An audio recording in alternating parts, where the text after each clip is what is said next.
UGC net Saraswati academy में आरती वर्मा आप सभी स्टूडेंट को गुड आफ्टरनून। पेपर 2 एजुकेशन शिक्षा शास्त्र इंपॉर्टेंट टॉपिक आपका है प्रथम प्रकार की त्रुटि। यहाँ पे देख सकते हैं ये प्रथम प्रकार की त्रुटि है और यहाँ पे देख सकते हैं ये जो है आपकी द्वितीय प्रकार की त्रुटि है।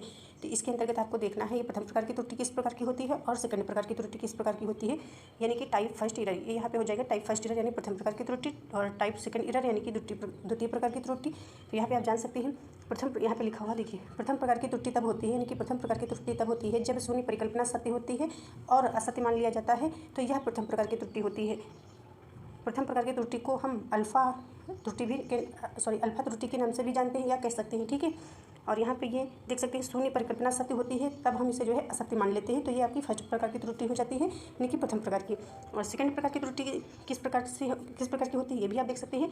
तो द्वितीय प्रकार की त्रुटि तब होती है, यानी कि यहाँ पे बोला गया है, यानी कि द्वितीय प्रकार की त्रुटि तब होती है जब शून्य परिकल्पना असत्य होती है, ठीक है, यानी कि जब शून्य परिकल्पना असत्य होती है और त्रुटिवश सत्य मान लिया जाता है, ठीक है, यानी कि सत्य होती है शून्य परिकल्पना और त्रुटिवश सत्य मान लिया जाता है, तो यह द्वितीय प्रकार की त्रुटि होती है। इसको अच्छे से लर्न कर लेना है आप सभी स्टूडेंट को, याद भी कर लेना है, लिख भी लेना है अपने नोट्स में।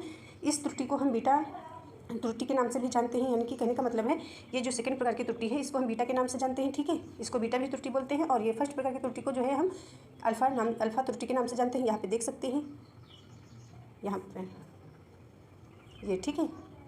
और यहाँ पे ऐसे याद कर लेना है शून्य परिकल्पना असत्य होती है, यानी कहने का मतलब है सेकंड प्रकार की जो त्रुटि आपकी होती है इसमें शून्य परिकल्पना असत्य होती है और त्रुटिवश यानी कि शोधकर्ता जो है इसको सत्य मान लेता है, यानी कि असत्य होने पर भी शोधकर्ता इसको सत्य मान लेता है, तो ये आपकी सेकंड प्रकार की त्रुटि हो जाती है।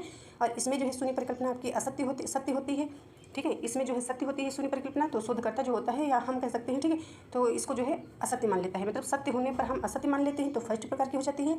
और असत्य होने पर हम सत्य मान लेते हैं, यानी कि असत्य होने पर हम सत्य मान लेते हैं, शोधकर्ता सत्य मान लेता है, तो ये आपकी द्वितीय प्रकार की त्रुटि हो जाती है।